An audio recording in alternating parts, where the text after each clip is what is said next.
Նախ արձագանքեմ եկեղեցու թեմայով ուրեմն պնդումներին, սկսեմ նրանից, որ եկեղեցին Կտրիշ Ներսիսյանի ղեկավարությամբ սկսել է խառնվել մի խանգարեք ինձ, մի խանգարեք ինձ։ Հարգելի գործընկերներ, մի վարքյան, պարոն Հովհաննիսյան, հարգելի գործընկերներ, այս ամբիոնից կարող են հնչել ձեզ համար տհաճ արտահայտություններ, քանի դեռ այս ամբիոնից չի հնչել վիրավորանք, դուք պարտավոր եք մի վարքյան, դա ձեր գնահատականն է, քանի դեռ չի հնչել օբյեկտիվ վիրավորանք, խնդրում եմ լռել եւ լսել, դուք ունեք հնարավորություն այս ամբիոնից արձագանքել ելույթներին, մի խանգարեք, խնդրեմ վերականգնեք պարոն Հովհաննիսյանի ժամանակը։ Մի վարքյան, մի տեղից խոսեք, պարոն Հովհաննիսյան համեցեք։ Շնորհակալ եմ, պարոն նախագահ։ Դուք ասում եք, որ դուք զբաղվում եք եւ ձեր պայքարը եկեղեցու պաշտպանության մասին է։ Մենք ասում ենք հետեւյալը. եկեղեցին Կտրիշ Ներսիսյանի գլխավորությամբ խառնվել է։ Հարգելի գործընկերներ, դուք հիմա խանգարում եք ելույթ ունեցողին։ Ես ենթադրում եմ, որ եթե դուք շարունակեք նման կերպ, քաղաքացիական պայմանագիրներ կարող է ասենք ամեն անգամ ինչ որ բան ասեք, դուրները չկա, նույնը անել։ Ուր կհասնենք մենք այդպես։ Մի տեղից բղավեք։ Խնդրում եմ ուշադիր լինել, որովհետև կրկնում եմ, եթե մենք գնանք այս տրամաբանությամբ, այս ազգային ժողովի դալիճը վերաբացվելու է անընդհատ այս սրահ։ Եկեք այդպես չանենք։ Վերականգնեք պարոն Հովհաննիսյանի ժամանակը, խնդրեմ պարոն Հովհաննիսյան։ Գլխավորությամբ, որ չարաճճիություն չանեք քաղաքական առումով եւ նաեւ ես կարողանամ միտքս ձեզ տեղ հասցնել, գլխավորությամբ լռեք իմ ելույթի Մի վարքյան էլ ներողություն պարոն Հովհաննիսյան, ներողություն։ Ով էր տեղից խոսում։ Լիաննա Գասպարյանը ես։ Տիկին Գասպարյան, ձեզ հայտարարում եմ նախազգուշացում, տեղից մի ընդհատեք ելույթ ունեցողին։ Ես նորից սկսեմ էլի։ Վերականգնեք պարոն Հովհաննիսյանի ժամանակը։ Գլխավորությամբ խառնվել է Հայաստանի Հանրապետության ներքաղաքական, արտաքին քաղաքական հարցերին, եւ սա դեռ բավարար չէ։ Եկեղեցու առնվազն երկու պաշտոնյայի բարձրաստիճան պաշտոնյայի վերաբերյալ կա տեղեկատվություն, որ նրանք խախտել են կուսակրոնության ուխտը։ Եվ հաշվի առնելով, որ ինչպես Գառնիկ Դավթյանը ասեց, որ եկեղեցին մեր պետության հիմնասյուներից է, ես ամբողջությամբ համաձայն եմ ձեր այդ գնահատականների հետ, եւ հաշվի առնելով, որ այս նշածս հանգամանքները խարխլում են պետության հիմնասյուները, մենք կանգնած ենք եկեղեցու պաշտպանության եկեղեցու կողքին, մենք պաշտպանում ենք եկեղեցուն, իսկ դուք պաշտպանում եք կուսակրոնության ուխտը խախտած, քաղաքականության մեջ խառնված եկեղեցականներին, որոնք օգտագործելով կրոնը եւ եկեղեցին պաշտպանում են իրենց ուխտը խախտելը, քաղաքականության մեջ ներգրավել, այլ բաների մասին էլ չեմ խոսում, ուրիշտեղ չեմ շարունակում։ Եվ հիմա ով է պաշտպանում եկեղեցին, մենք թե դուք։ Ով է պաշտպանում եկեղեցին, մենք թե դուք։ Ով որ պաշտպանում է կուսակրոնության ուխտը խախտելը, թե ով որ ասում է, որ կուսակրոնության ուխտը խախտածը պետք է հեռանա եկեղեցուց։ Ով է այստեղ եկեղեցու կողքին կանգնած։ Այս արդեն մեր ժողովուրդը այդ գնահատականը տվել է ամեն դեպքում տվել է։ Մեր եւ ձեր խնդրեմը գիտեք որն է, որ մենք իրականությունը ասում ենք, դուք այն հորինում եք։ Ստեղ է մեր խնդրեմը։ Եվ մարդիկ շատ լավ ամեն ինչ տեսնում, լսում եւ ամեն ինչ գիտեն։ Այդ ճանապարհն արդեն անցել են, ուրեմն ձեր գործընկերները Հայաստան դաշինքի,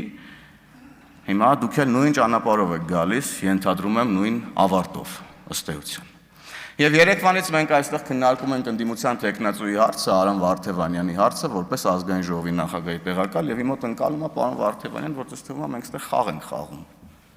Ռեբուսներ ենք լուծում, ինչ որ վարժություններ ենք անում, պարոն Սարգսյանի ասած ինչ որ պարյոմներ ենք անում, չգիտեմ ինչ ենք անում եւ այլն։ 40 հարց մոտ հնչեց, չէ, երևի 40 հարց, 35, 40 հարց, 0 պատասխան։ Ոչ մի հարցը վերցնում է վերաձևակերպում է ինչ որ ուրիշ բան, ինչ գիտեք խոսում եք այստեղից, պարոն Վարդևանյան, ինչ ուզում խոսում եք, ինչ գիտեք խոսում եք, այդպես չի լինում։ Այդպես չի, ձեր գործընկերներն էլ չգիտեմ ինչի համար են ձեզ ծափահարում, գովում։ Պարոն Ռուբեն Մխիթարյանն էր, չէ՞, թե չեմ սխալվում, որ ասեցիք, որ պարոն Վարդևանյանը հայտնի է որպես ազատության փաստաբան, Արամ ազատարար, անգամ ասեցիք Արամ ազատիչ։ Ինչի համար եք գովում։ Մենք այստեղ ազգային ժողովի նախագահի տեղակալ ենք նախընտրում, ձեզ տեղյակ պահեմ, եւ պետքա նախագահի տեղակալի պարտականություններից բխող առնվազն ունակություններից խոսակ, իդ նման ունակություններ ես այստեղ չտեսա ընդհանրապես։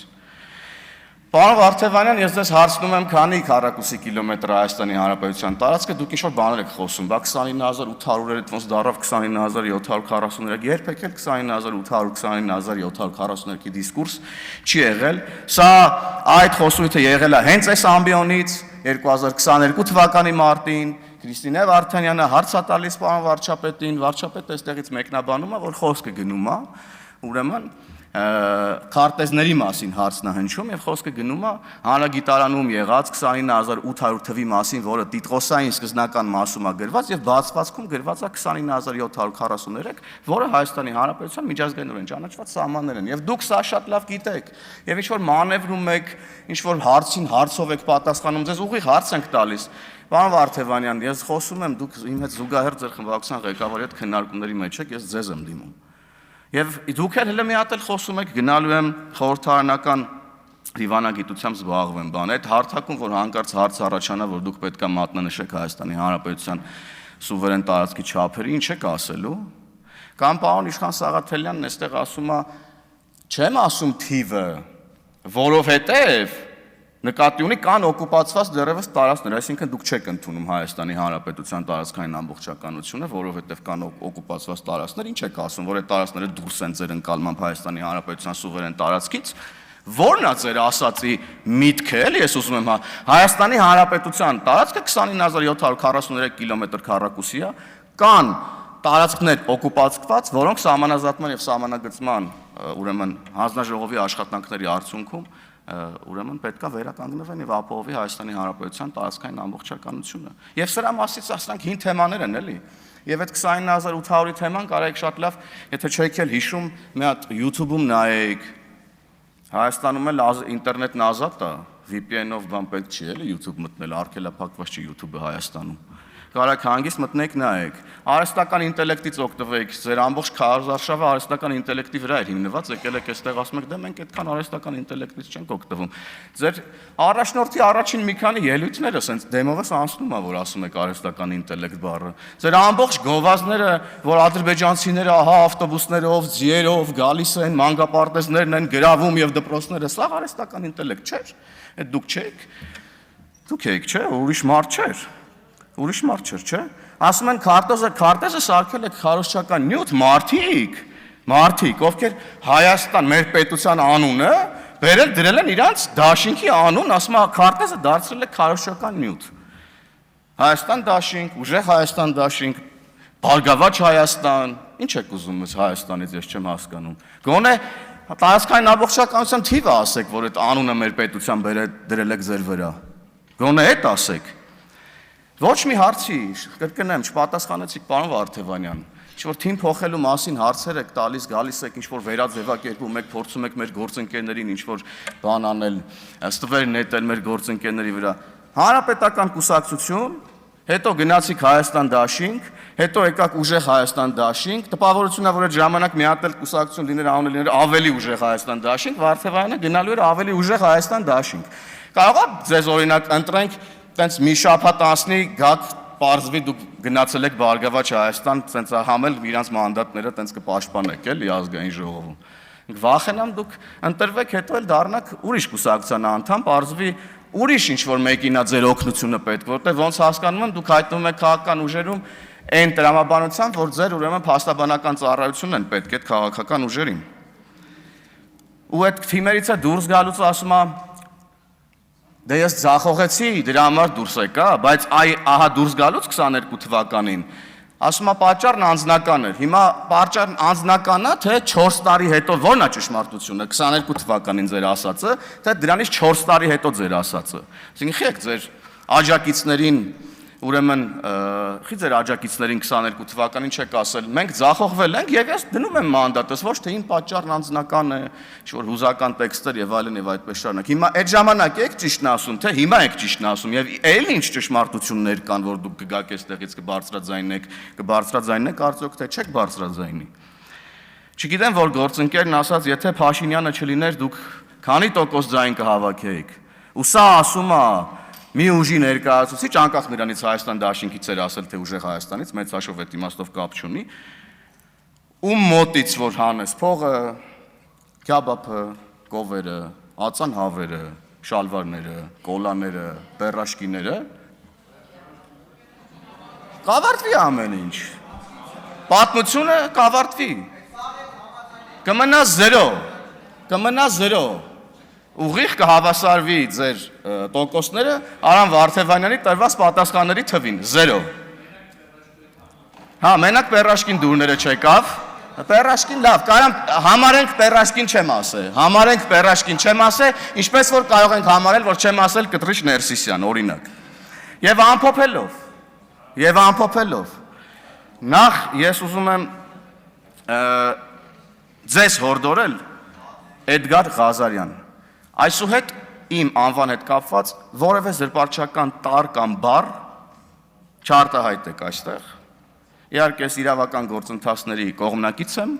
կանցնեմ իրավական գործընթացով, բայց ես հորդորում եմ տառ ու բառ հանգարց իմ անվան հետ կապված